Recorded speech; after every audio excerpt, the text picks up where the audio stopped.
Can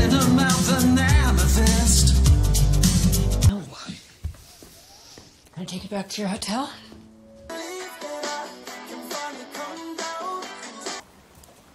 Why'd you do that? Do what? Why would you break up with a talented, kind feminist? You're not gonna fight for us? Hola hola, semua penonton setia channel YouTube Ini Crush Movie. Gimana nih kabar kalian? Semoga sehat selalu guys. Nah, kini Crush Movie hadir kembali menemani waktu gabut kalian. Kini Crush Movie bakalan mereview film dengan genre romance. Ya, genre yang paling menjadi favorit kalian semua kan? Nah, film ini berjudul The Idea of You. Film ini tayang perdana 16 Maret 2024 dan mendapatkan rating 6,4 versi IMDb. Film ini menceritakan tentang Solène, merupakan seorang ibu tunggal berusia 40 tahun. Ia mulai kisah cintanya secara tidak terduga dengan Hayes Campbell yang berusia 24 tahun.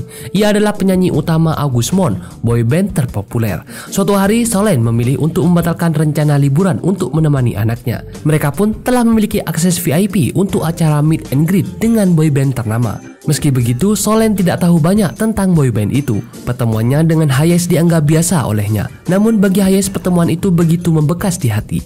Ini membuat Hayes memberikan sinyal kepada Solène saat tampil di atas panggung. Tak berhenti di situ, Hayes turut mendatangi galeri seni Solène hingga akhirnya timbul percikan asmara antara mereka berdua. Nah, pasti kalian semua sudah penasaran kan sama film yang satu ini?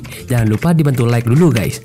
Dan bantu komen, share, dan subscribe. Dan hidupin juga lonceng notifikasinya supaya Mimin semakin semangat nih untuk ngontennya. Oke, tidak usah berlama-lama lagi. Dan inilah film The Idea of You.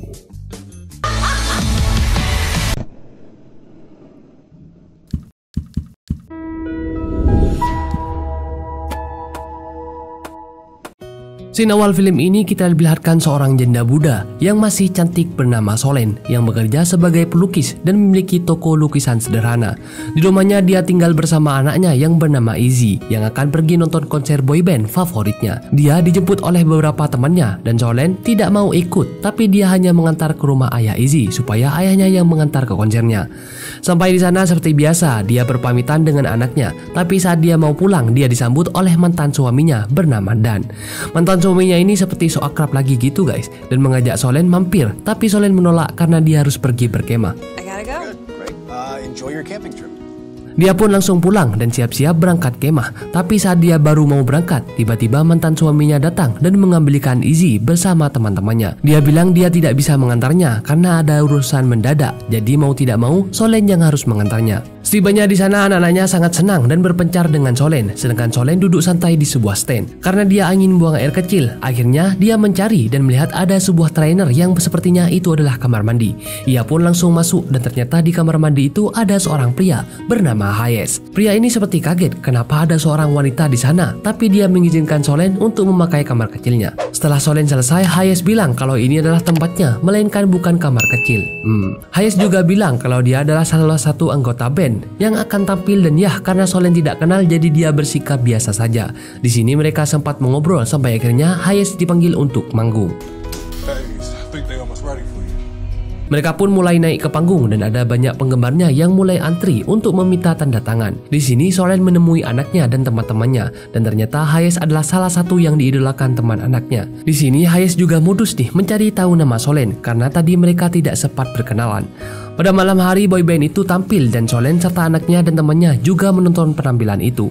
Saat lagu kedua tiba-tiba Hayes meminta untuk menyanyikan lagu request. Sepertinya lirik lagu ini adalah untuk Solène ya guys, tapi Solène tidak mau dengar dan bersikap biasa saja walaupun lagunya mengarah ke dirinya.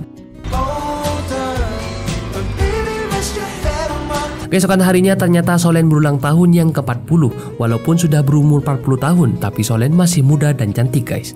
Banyak pria yang ingin mendekati Solène, tapi Solène tidak mau.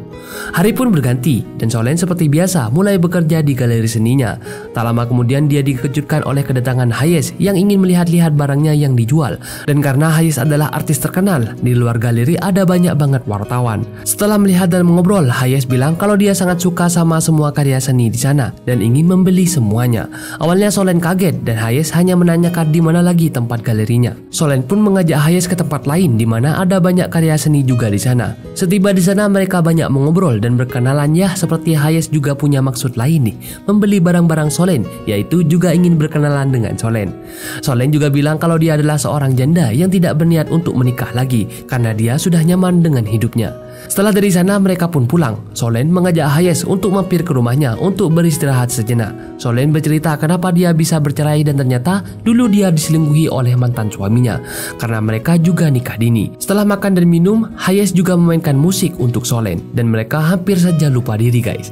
Untungnya Solen segera sadar dan Hayes pun pulang. Dia sengaja meninggalkan jam tangan miliknya di rumah Solen. Tak lama kemudian saat dia pulang, Izzy datang dan dia mengetahui kalau ibunya bersikap aneh.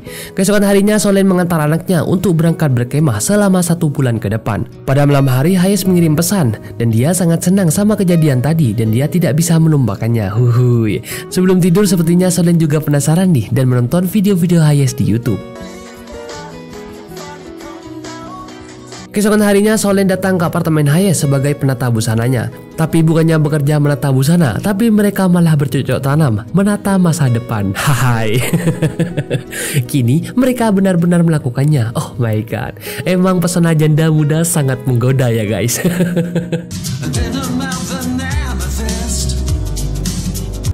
Karena sudah kelelahan mereka memesan makan malam dan makan sambil bernyanyi dan menari bersama menikmati malam itu. Keesokan harinya Solen terbangun dengan perasaan yang sangat bahagia dan Hayes sudah bangun. Hayes bilang kalau dia akan berangkat tur nanti dan dia ingin Solen ikut dengannya. Awalnya Solen tidak mau, tapi karena kebetulan juga tidak ada anaknya, jadi akhirnya Solen pun mau. Solen akhirnya ikut guys dan dikenalkan ke teman-teman Hayes sebagai penata busananya dan semuanya menyambut dengan bahagia. Berhari-hari ikut sambil berjalan-jalan ke beberapa kota sesuai dengan tur yang dilakukan oleh Hayes dan bandnya. Begitupun dengan mereka berdua yang kini makin akrab dan makin dekat guys karena sudah tinggal berdua dan kemana-mana bersama. Sampai suatu malam Hayes dan Solen dinner nih di sebuah restoran dan saat mereka baru mesraan ternyata dari jauh ada yang mengambil gambar mereka. Padahal kan mereka merahasiakan hubungan ini ya guys. Keesokan harinya adalah hari santai di mana mereka bermain-main di hotelnya. Anggota band lain ditemani oleh para pacarnya yang masih muda dan di sini Solen seperti insecure gitu guys. Dia tidak berani memakai bikini melainkan memakai gamis panjang. Karena Solen juga gak mau ketahuan kalau dia sudah berumur 40 tahun sedangkan Hayes masih 29. Saat mereka berkumpul, tiba-tiba teman Hayes membicarakan kalau mantan Hayes terakhir masih mengejar-ngejarnya dan bilang tidak bisa move on darinya. Solen pun kesal dan dia langsung masuk ke kamar dan beres-beres karena dia tidak bisa lagi melanjutkan hubungan ini dengan Hayes dan dia ingin pulang duluan. Why'd you do that? Do what? Hayes menahannya karena dia benar-benar jatuh cinta kepada Solen. Solen benar-benar langsung pulang malam itu juga dan setibanya dia di rumahnya tiba-tiba ada lukisan yang menghadirkan dirinya yang sudah ada di dalam rumahnya. Keesokan paginya mantan suaminya dan istrinya datang dan mengobrol dengan Solen. Istri mantan suaminya ini bilang kepada Solen kalau sebenarnya mereka sudah bercerai dan tidak ada siapapun yang tahu. Pada malam hari Solen galau nih guys karena dia baru putus dari Hayes dan menonton acara TV yang di sana sedang ada Hayes. Pada pagi hari Solen pun terbangun dan dia mendapatkan pesan dari Hayes kalau Solen jangan sampai membuka internet karena ada hal yang mengagetkan yang tidak terduga. Karena penasaran, Solen pun langsung membuka internet dan kagetnya benar. Berita kebersamaannya bersama dengan Hayes terbongkar di media sosial. Pada siang hari, Solen seperti biasa menjemput anaknya yang datang dari berkemah, tapi di sana orang-orang sudah mengenalnya dan bersikap seperti tidak baik kepada Solen. Begitupun dengan anaknya Izzy, dia marah kepada ibunya kenapa dia bisa berpacaran dengan Hayes, anggota yang masih muda.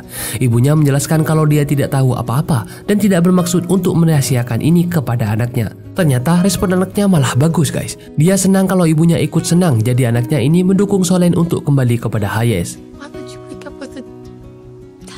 Feminist. Tanpa pikir panjang, Solen pun langsung menghampiri Hayes di studio rekaman dan mengajaknya mengobrol. Di sini Solen mengungkapkan perasaannya kepadanya kalau dia juga suka dan memiliki perasaan yang sama kepada Hayes. Di rumahnya mereka semua berkumpul dan keputusan mereka adalah tidak merahasiakan lagi hubungan mereka dan membiarkan semua orang tahu apapun resikonya. Hari-hari mereka pun berlanjut dan mereka saling suka. Walaupun banyak berita jelek tentang mereka, di mana Solen dianggap pedofil karena pacaran dengan pria yang jauh lebih muda di bawahnya. Setiap hari di rumah Solen ada banyak wartawan yang menunggu untuk mencari kabar tentang Hayes. Mantan suami Solen pun datang dan yang menemuinya adalah Hayes. Daniel menanyakan sampai kapan mereka berdua akan melakukan hal gila ini. Solen menjelaskan kalau Daniel sudah tidak bisa ikut campur lagi dan segera pergi dari rumahnya. Daniel bilang hanya khawatir sama perasaan anaknya yang kini sudah berbeda. Di tempat kerja Solen juga sangat banyak orang dan wartawan di depannya yang ingin mencari berita tentangnya. Intinya kehidupan mereka berubah total guys. Seperti biasa di siang hari, Solen menjemput anaknya pulang sekolah dan ternyata anaknya ini sedang menangis. Dia dibully oleh teman-temannya dan bilang kalau dia adalah anak dari seorang pedofil. Bahkan pacarnya pun bilang kalau dia juga tertarik kepada Solen. Oh my god. Pada malam hari Solen pun memberanikan diri untuk melihat semua berita dan komentar orang-orang di mana orang-orang benar-benar menghujat Solen karena dianggap seperti tidak ada pria lain lagi. Keesokan harinya Solen menjemput Hayes yang baru datang dari luar kota dan baru saja bertemu. Solen pun langsung minta putus kepada Hayes karena dia tidak bisa melanjutkan ini. Solen bilang Hayes harus mengerti karena ini juga untuk kebahagiaan anaknya. Pada malam hari Hayes datang ke tempat Solen dan dia ingin kembali lagi bersama Solen. Tapi keadaan tidak mendukung guys dan mereka pun harus berpisah. Dia bilang kalau 5 tahun lagi satu usianya sudah hampir sama dengannya. Dia akan kembali lagi dan menemui Solen. Kini Solen kembali menjadi janda dan kehidupannya seperti biasa saja. 5 tahun berjalan dan Solen menonton acara TV di mana Hayes sedang bernyanyi dan Solen hanya bisa menangis karena harus berpisah dengan orang yang dia cintai. Keesokan harinya saat Hayes bekerja, tiba-tiba dia kedatangan pelanggan yang ternyata Hayes benar-benar hadir kembali guys ke kehidupan Solen dan mereka pun akhirnya bersama setelah penantian panjang yaitu 5 tahun. Akhirnya happy ending ya guys. Oke deh kalau begitu sampai di sini dulu review film kali ini. Sampai bertemu lagi di film-film selanjutnya. See you.